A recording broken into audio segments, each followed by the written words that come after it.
the value of the connectivity doesn't change based on who pays for the license. Laurie Fitzgerald is the president of Avanci Vehicle, a leader in standard essential patents. And so I think that the value is whether or not you were to take a license at the supplier level or the vehicle level, the value of connectivity is not based on the selling price of the product. Avanci's patent platform brings innovators of cellular technology and car manufacturers together by providing a one-stop shop for licensing patents that cover cellular standards like 5G. Doing this was not easy. To be honest, I didn't know it was going to work. And in this episode, Laurie shares what she believes ultimately led Avanci to success. And she really believes it. In fact, she mentioned the word at least 10 times in this interview. That was the compromise, where the compromise was reached. It's a compromise. Again, it's a compromise. Welcome to Clause 8, presented by TradeSpace, the revolutionary end-to-end AI-powered IP management platform that helps companies unlock the value of their IP. If you enjoy this show, please subscribe on clause8podcast.com for updates. In this episode, we're going to learn more about how Laurie led Avanci Vehicle to a years-long overnight success that has now attracted 70 licensors and 100 diverse automotive brands. And now, here's your host, Eli Mauser. Laurie, thank you so much for joining the Clause 8 podcast. Thank you for having me. I'm glad to be here. So, one of my favorite expressions is, if you build it, they will come. I'm not a particular fan of the movie itself, but I think it applies a lot in life. Sometimes you have to take a leap. And it's the story of Avanci, where Avanci was built and they needed the licensors and licensees to come together. Coincidentally, today on the day we're recording, on July 10th, I saw Avanci made an announcement that there's now 100 automotive brands that are covered by the Avanci 4G vehicle license. They've definitely come from both sides. And you're the president of Avanci Vehicle, the rock star of the patent world, one of the most exciting things that's happening right now. So I'm excited to have you on and talk about all that and how we got to this point. But before we did that, people who aren't steeped in this world of standard essential patents, as maybe you and I are, can we just take a step back? And from your viewpoint, what is really the role? Why do we have these standard essential patents? A standard essential patent, for anyone who doesn't know and is listening to this, coming to standards for the first time, maybe the easiest way to think about what a standard is to think about electrical outlets. So I am an American. I moved almost 6 years ago to Europe, and anyone who's ever traveled from America over to the EU knows that the plugs are different in your walls. And that's because there's a different standard. And when it comes to mobile devices, our smartphones, tablets, smartwatches, when these things started a couple decades ago to become more prevalent, initially you could have had standards that were regional, similar to electrical outlets. But what that would have meant is that you put your phone in your pocket, you get on a plane, you fly to another part of the world, and your phone can't communicate anymore with anyone back home. And so the standards that make all of our mobile devices connect are global standards. It's the same technology everywhere in the world. It's what makes it possible for me to make a phone call from Australia that might go through networks in Asia, Europe, over to America, and someone picks up there. Everything works seamlessly all of the time, even though my phone and the phone that I'm calling could be from different manufacturers, and the network equipment could be from 3, 4, 5, 6, 7 other manufacturers. Everyone who's making the equipment and the devices is using the same standardized technology, 2G, 3G, 4G, and now 5G, and next we'll see 6G. That's what a standard is. And to me, one of the reasons why I am doing what I'm doing is years ago, I was working as an IP attorney. A case came to me. It had to do with standardized technology. And it was something I'd never thought about before. But once I did start thinking about it, I started to think how amazing that all of these engineers from all of these companies all around the world have gotten together, and rather than competing, they've collaborated to create these standards that everything operates with. And it's really incredible when you think about what's been created. And where a standard essential patent comes in, what we're licensing at Avanci is when you have all of these engineers from companies all around the world getting together under an umbrella organization to create the standards, they are patenting the technology that they're contributing. And when companies collaborate, they choose the best solution for whatever issue they're trying to solve within the standardization. And if that solution has a patent, is protected by a patent and adopted into the standard, it becomes essential to the standard. And that is a standard essential patent. I could go a lot further into it, but that's the idea of what a standard is and what a standard essential patent is. So if you're out there and you're listening and you've never heard this term before, SEP, standard essential patent, hopefully that helped. And obviously you're talking about the cellular technology, and the natural place for that to be implemented is phones and cellular communication, obviously. And before Avanci existed, that seemed to be the case, that there were innovators who helped come up with this technology, and they would license their portfolios to cell phone manufacturers. And I'm sure we've talked a lot on the podcast about some of the litigation around and the disputes about that. But can you give us a sense, before Avanci came into being in 2016, was there already an effort to license those same patents to automotive companies? Was that already happening? So back in 2016, our founder, our CEO, Qasim Afolahi, he was the chief IP officer of Ericsson in Stockholm. And Ericsson and I think other standard essential patent owners at the time had noticed that vehicles were starting to become connected, meaning that now the vehicles were starting to use at the time it would have been 3G, and then maybe it was probably too early at that point for 4G. But at the time, it was things like emergency calling. People probably remember when your car was first connected and it could place an emergency call if you got in an accident. It gives you a lot of peace of mind knowing that first responders will get a call and come and help you. And so the companies that own standard essential patents in the telecom industry had started to approach vehicle manufacturers to say, hey, you're using our patented technology. And while the cellular standards are open, meaning anyone can use them, you don't have to go and get a license. They're open for all, but open doesn't always mean free. And in this context, open does not mean free. When someone owns a patent that's essential to the standard, you're using their intellectual property when you implement the standard at your product. And so when the telecom industry started to approach the automotive industry, that was the original kind of intersection of two industries that led to the idea for Avanci. And the short story is that the automotive companies said, what in the world is happening here? We've never been approached by another industry before in this way. And it makes sense. For 100 years, the automotive industry, which is in itself incredibly innovative, for 100 years, they had grown up, and by and large, two things were going on. One, the automotive industry was inventing the technology used by the automotive industry. They weren't intersecting with another industry like they did when they started to incorporate connectivity. And then also, automotive manufacturers were typically buying components from suppliers that came with the licenses that they needed. So this was a new thing for two reasons. One, the automotive manufacturers were wondering, like, wow, this is a whole new industry that we need to work with.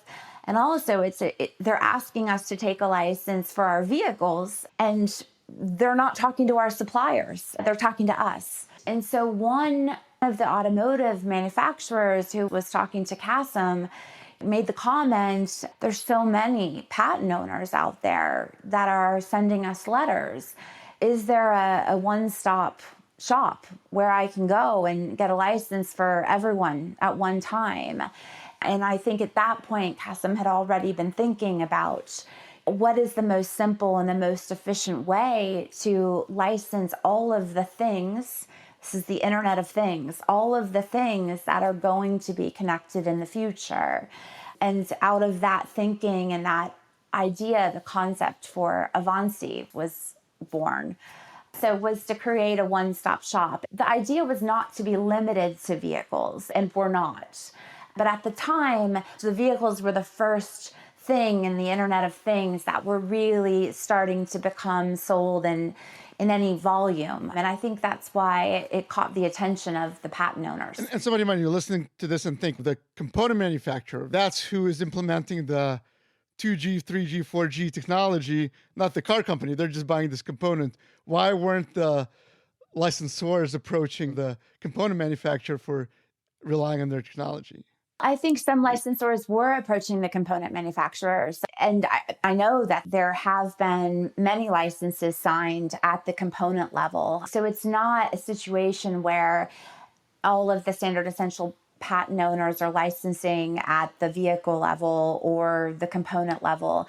I think this was a situation where people were approaching different levels of the supply chain, but maybe it was the first time that the automotive companies had people approach them about cellular technology. At Avanci, we license at the vehicle level for a very kind of straightforward reason. When we created the platform, we had to decide who would be the licensees. Would it be the component suppliers who make the telematics control units in the cars? Or would it be the vehicle manufacturers who sell the product that drives around on the road and connects and sees the end use of the technology?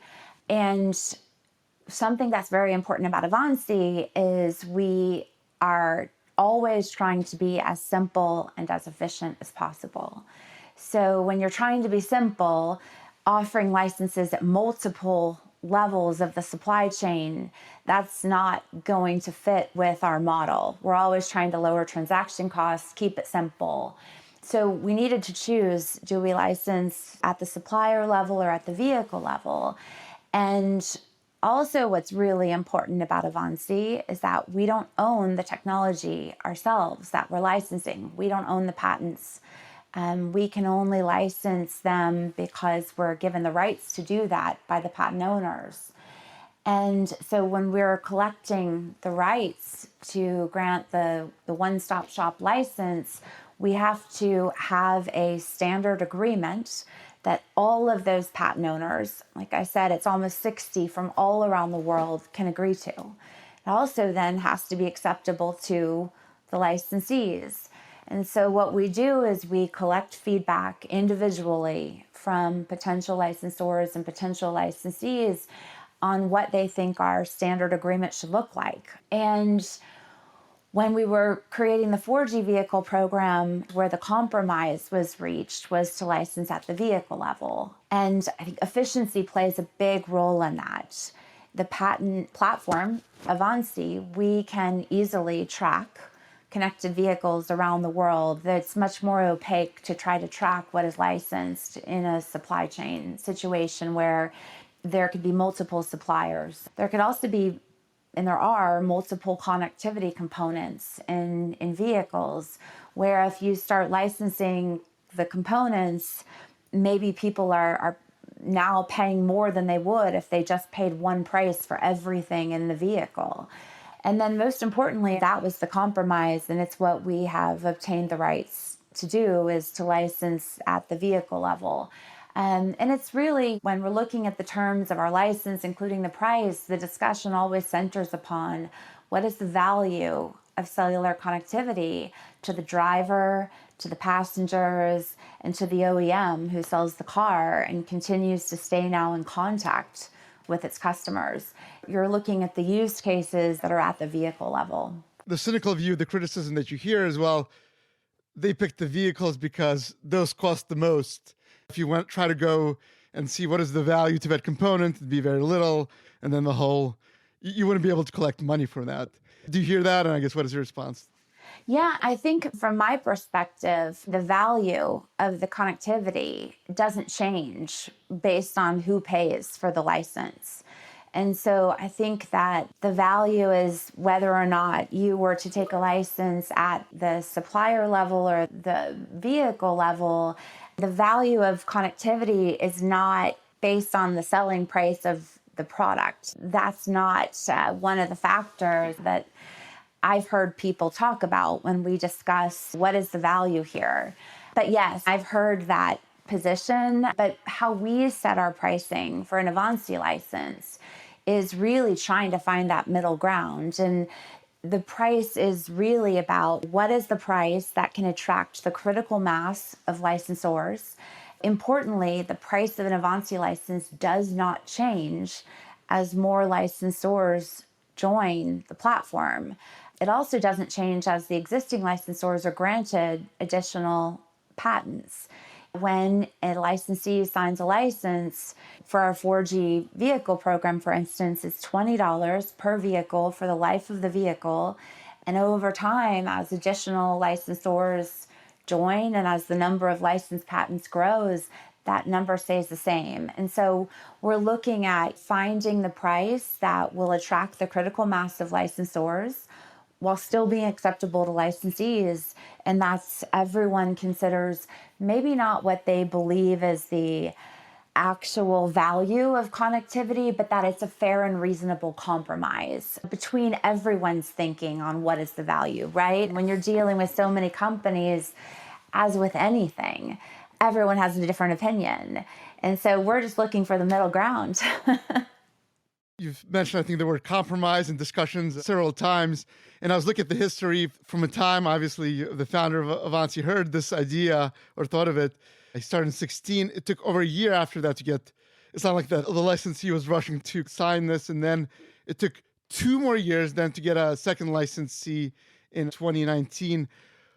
What is it that these initial licensees learned or maybe told Avanci that helped forge this compromise that eventually got them over the hump to join? In full disclosure, I joined the company in 2018. So I joined soon after the first license was signed. Our first licensee was BMW. So the BMW, Rolls-Royce, and Mini brands was where Avanci started. I think no one ever wants to be first is something that is a truism in life, and no matter what you're doing, right? It's always hard to find someone who wants to do something different. And so I think it took a while after Avanci got started in 2016 to find a potential licensee who was willing to say, you know, I'm going to do this. It's none of my other members of the automotive industry have taken an Avanci license, but I'm going to go ahead and go first. I've also found it's hard to find someone to go second. Yeah, I thought that was the more surprising aspect of the story, that it took longer to get to second than... It turns out that at least in my experience with our program is once you have many licensees, it's almost like a snowball rolling down the hill. It starts out real small, but once it gets bigger, then it gets bigger faster. And that's what at least has been our experience. Is it took a while because we were doing something that was different. Like I said, we don't own the patents. We're independent. We're really just in the middle. We were going out and talking to automotive companies, and we are just an option. No one has to take an Avanci license, and also no patent owner has to join Avanci. It's a purely optional participation. So when something is just an option, everyone wants to weigh it against their other option, which is going to individual patent owners and licensing their essential patents one by one. And I think that that's what happened. Is there were bilateral licenses being signed. Automotive companies, as you would expect, were investigating which is the better way for us to do this. And after a while, I think we saw more and more automakers conclude that, I think the one-stop shop is a good way to do this for my company because I can sign one piece of paper, one agreement. I am now licensed under dozens of patent portfolios and thousands of patents. and I can take a lot of these licensing files and I can put them in the bin. But this was not necessarily obvious back in 2016 to the auto industry. So do you think it's maybe the act of having to deal with all these bilateral negotiations? It took time until the auto companies decided that wasn't worth it, and that got them over the... What I can say is I think we really lower transaction costs. You can go and talk to almost 60 patent owners individually, or you could come and talk to Avanci.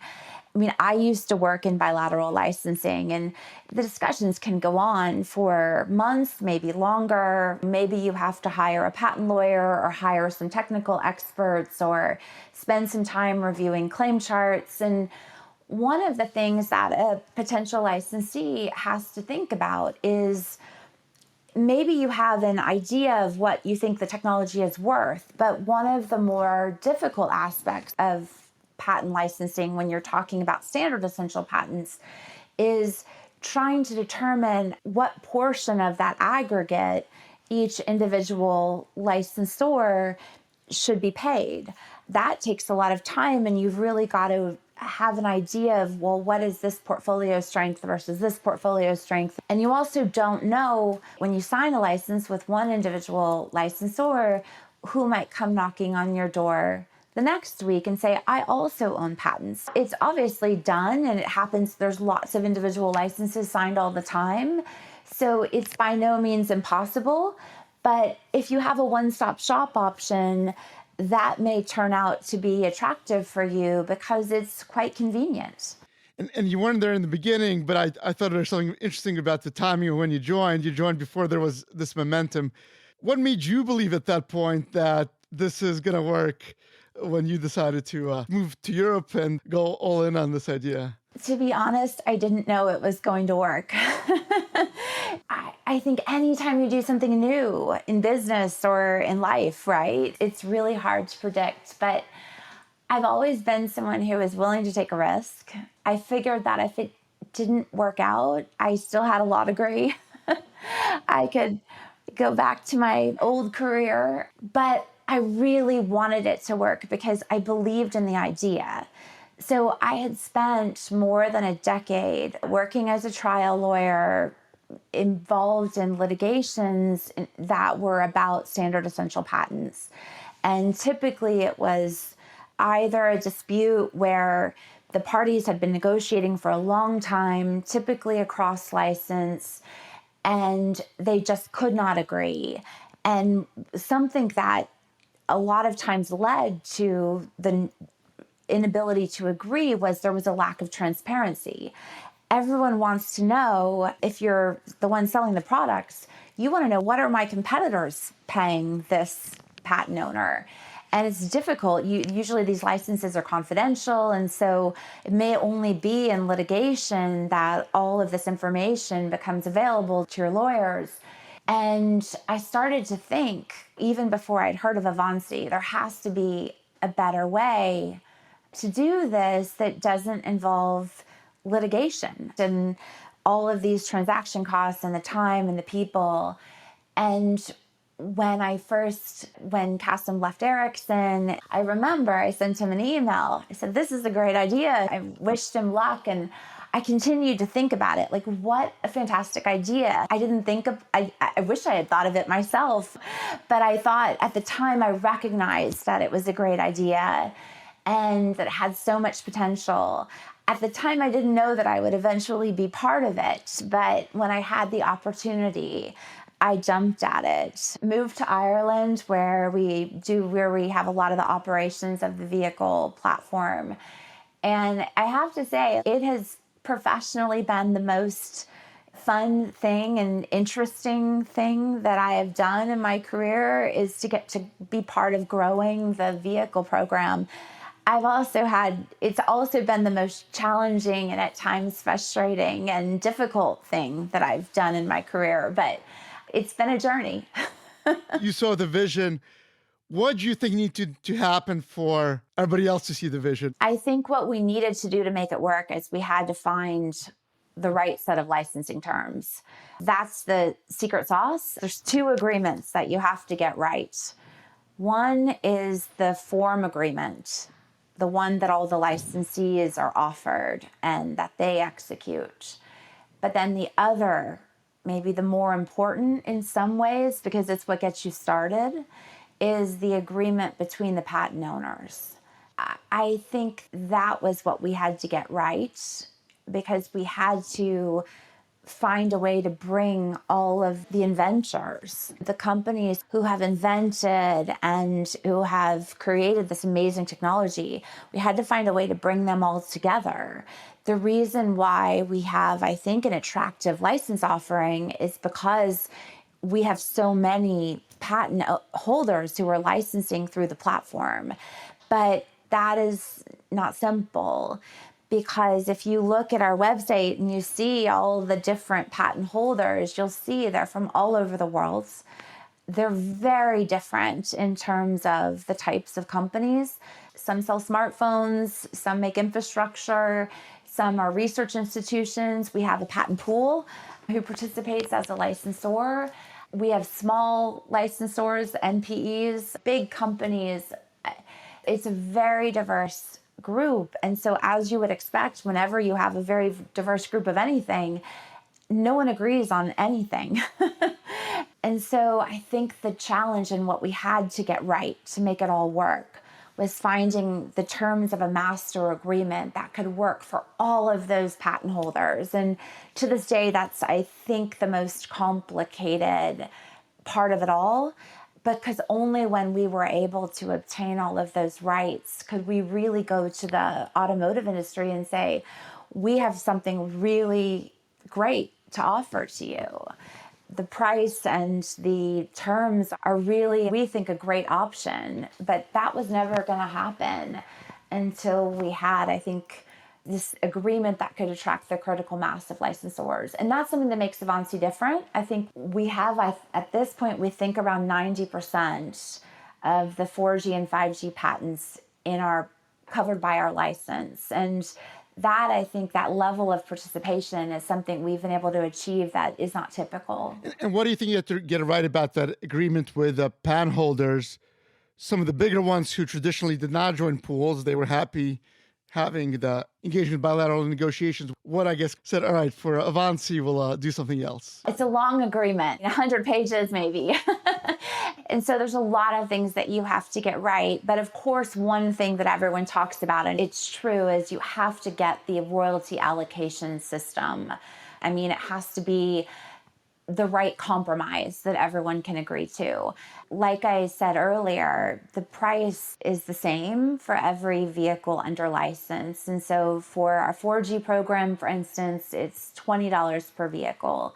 And that's $20 that's being shared on, I think at the moment, 59 licensors, so 59 ways. It's 58 or 59, I apologize. But you're splitting it up, and it's not, you don't just divide it by 58 and send out 58 wires. It has to be allocated in a way that everyone agrees is fair. And so while there's lots of other terms and conditions of the master agreement that I think required a lot of time, I mean, a patent scope and product scope are two equally important terms that when you look at, I'd say price, product scope, and patent scope. What technology are you allowing Avanci to license?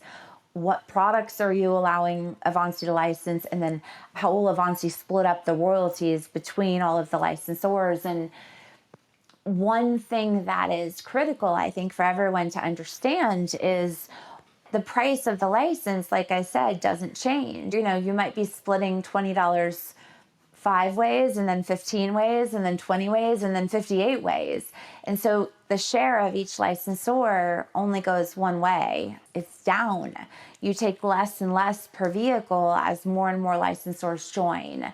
And so that's something that we have to really think about. One, when we set the price based on all of the feedback that we received, when we feel like we've discovered that compromise.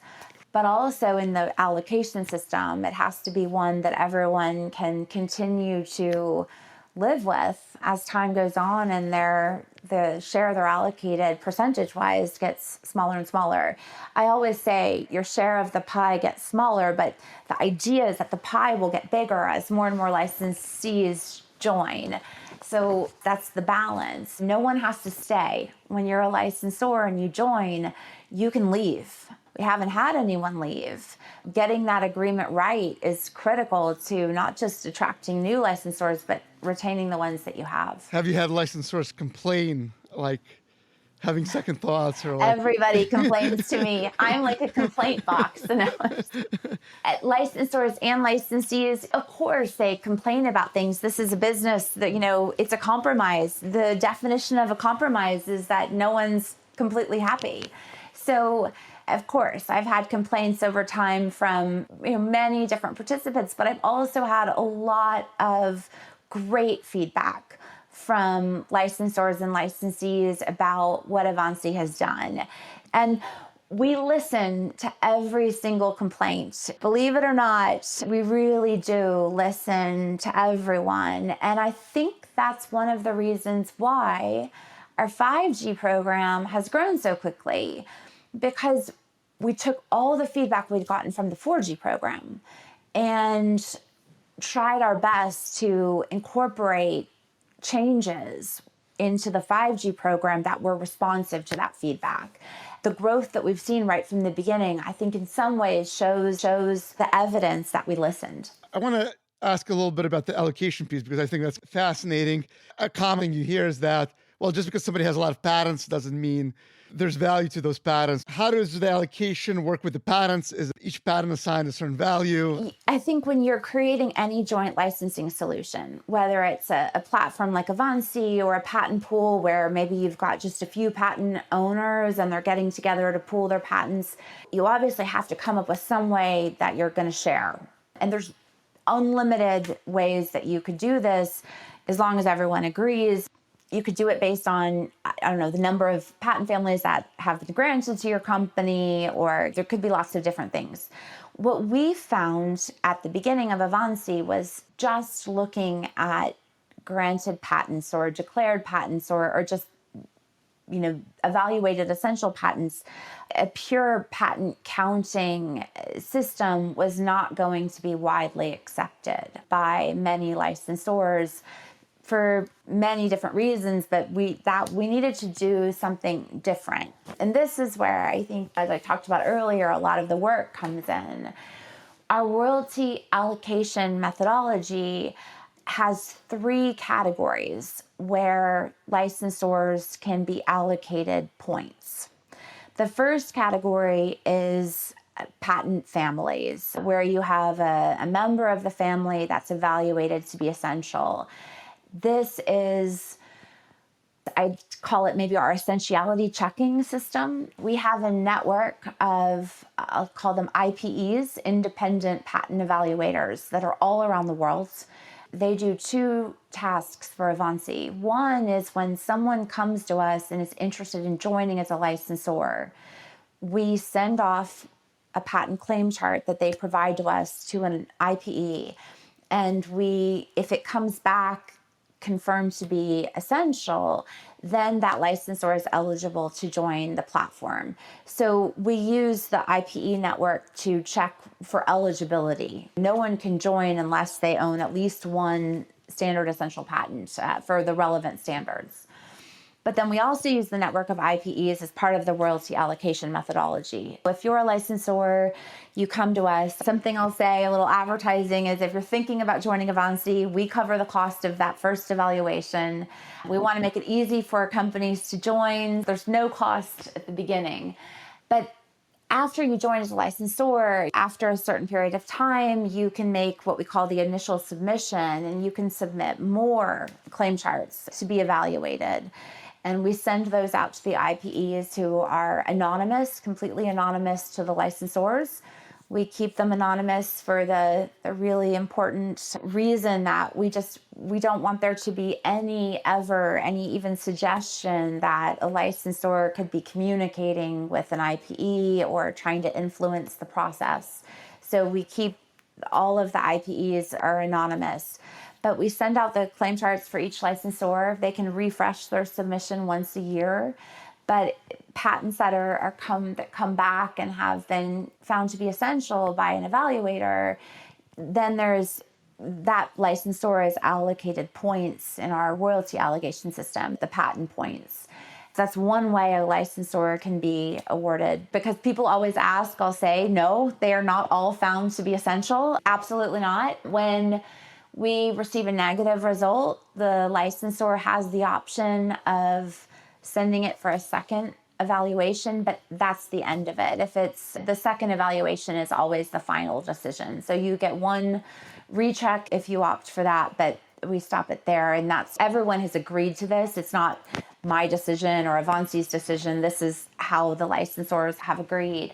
But that's how the patent points are allocated, is in based on the essentiality checks.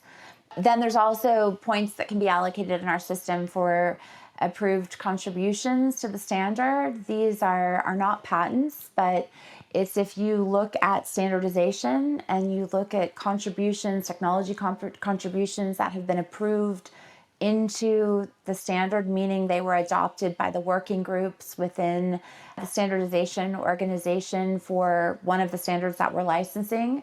We have a way of allocating points for those contributions. And then we also allocate points based on a licensor's licensing history for these particular patents, 2G, 3G, 4G, 5G, outside of Avanci. Those second two categories of points are sort of secondary indicators of portfolio strength. With licensing history, if someone's gone out and they have convinced others to take licenses to their patents, it's after technical discussions and business discussions, I think it's a secondary indicator of their portfolio strength. Same with approved contributions. But again, this is not Avanci's system. It's just that we have said, this is the way it is. We decided this. It's a system that everyone has agreed to, and that is a compromise. It's not what one particular licensor prefers. I think it probably is what no one individually prefers. It's a balance of all the different ideas of all the licensors, and these three categories of points are where we've landed. Yeah, and I think one piece that critics of Avanci don't know is that there are actually independent evaluators looking at each individual patents. But the other side might think, what's the point? It's inefficient. We know this company contributed to all this technology, especially if we have a track record of licensing and so forth. Did you think it was important to put that independent evaluator piece for people to have faith in what Avanci is about, or is there some other reason? I think it's important to the licensors. They're sharing a royalty with other licensors, and I think they want to have comfort that when they're sharing the royalties amongst themselves, that there has been confirmation that the companies they're sharing with, that someone has checked their patents for essentiality. We have licensors who do a lot of licensing themselves and who license each other.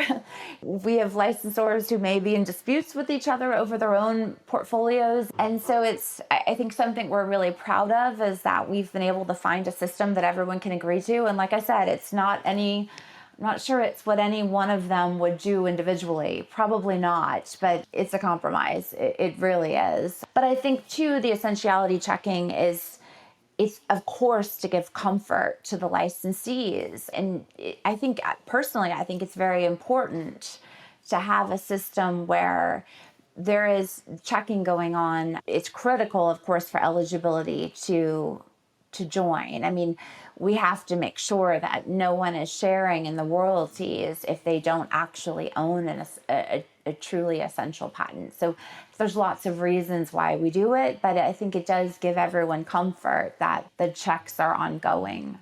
And we don't check every single patent covered by the license. I guess that's another thing to point out. And to be very clear about, we do not check, we check the claim charts that are submitted to us.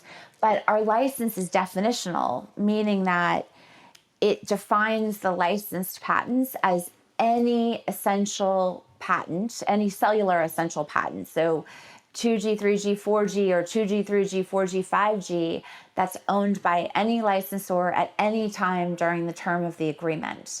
And we have this very broad definition of licensed patent so that if someone doesn't submit a claim chart for a patent family, but it's still standard essential, then the licensee still has coverage. It's meant to be incredibly broad. And also, if someone sells off a patent, the license sticks to it for the term. So it follows the patent. And so it gives the licensee that extra protection. So I want to talk about that other agreement with auto manufacturers. And the most interesting part of that is, I think you mentioned a few times, is there's a fixed fee regardless of how much the vehicle costs. Can you give us insight about why the fixed fee was necessary? It's a good question. And you're right. The price is the same. We have, if you look at the licensees to our 4G vehicle program, we have everything from construction, industrial vehicles. So you've got something like a mobile crane or an excavator, or we have trucking companies, so big buses, all the way down to the smallest passenger vehicle. And then the luxury passenger vehicles, everything in between. And it's exactly the same price for regardless of the type of vehicle, as long as it... For 5G, or is that correct? For 5G, early adopter price is $29 a vehicle. And the 5G pricing covers everything in the 4G license plus the 5G patents, and you never pay twice. The car is either in the 5G program or the 4G program, never both. So there's no stacking of our fees.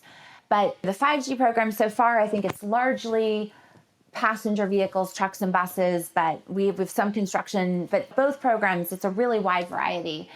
And I suppose one way to think about it is if you were going to have every licensee approach Avanci and say, okay, I sell these 3 categories of vehicles. I think we should have this price for this category, this price for this, or even just differences in prices among licensees.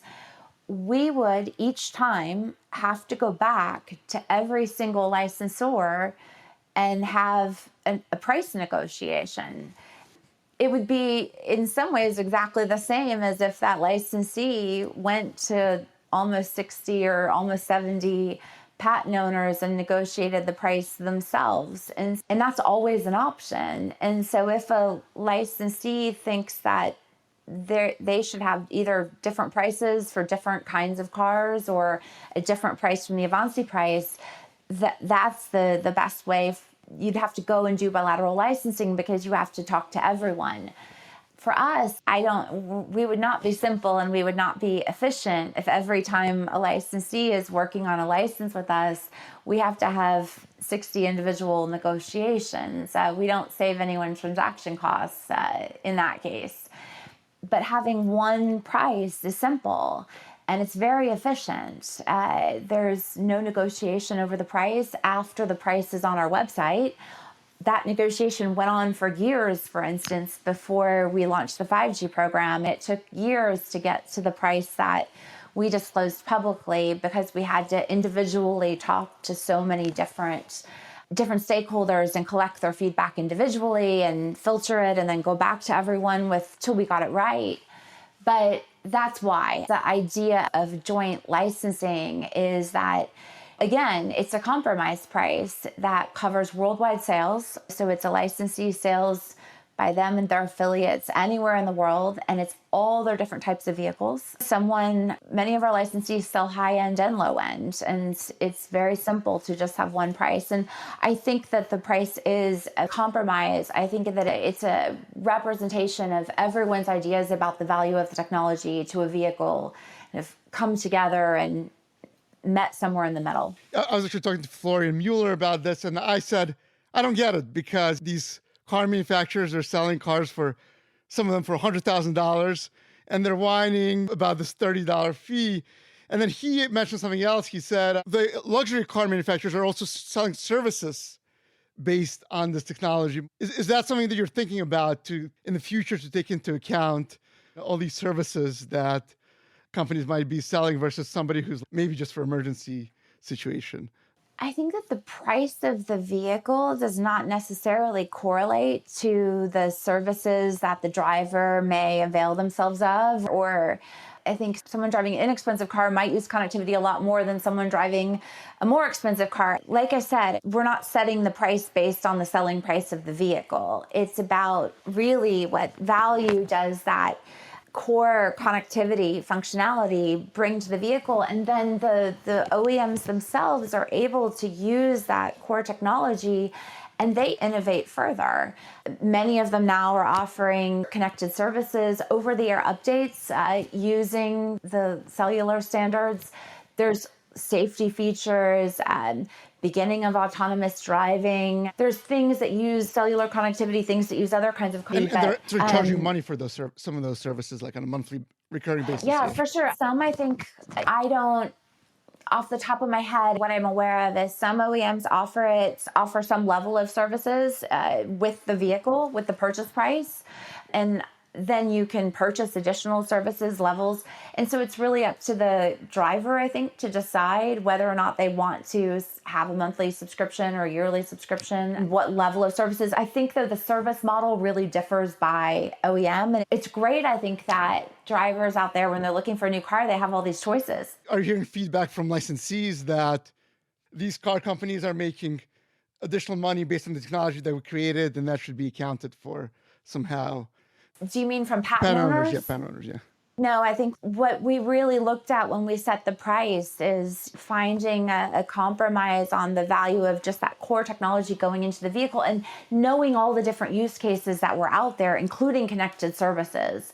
But it was a much broader discussion when we were talking about the price, about all the many different uses of connectivity that are known. No one was asking Avanci to go out and somehow license the services separately, and we don't do that.